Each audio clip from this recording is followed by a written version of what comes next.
Une agence égyptienne affirme facturer 7 000 $ le passage pour les Palestiniens, 1 200 $ pour les Égyptiens et 3 000 $, on l'a vu, pour les autres nationalités.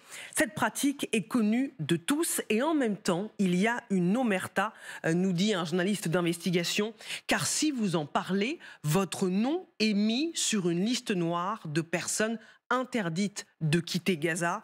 Le business s'infiltre dans différents services égyptiens, les services de passeport, l'armée, les services de renseignement.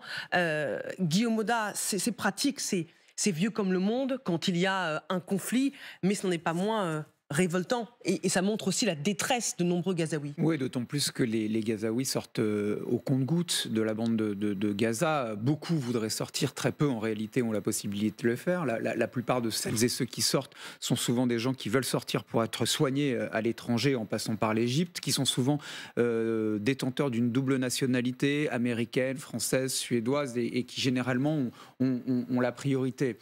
Moi, je ne sais pas exactement ce qui se passe au-delà de ce qui a été décrit par cet organisme anticorruption du côté égyptien. Il y a des pots de vin, il y a un système parallèle, il y a effectivement des gens qui prennent de l'argent et qui en profitent parce que, in fine, quand on est à Rafah, eh ben, on ouvre sur le Sinaï, El Arish, l'aéroport, et puis l'Égypte ou le Caire vers le Caire.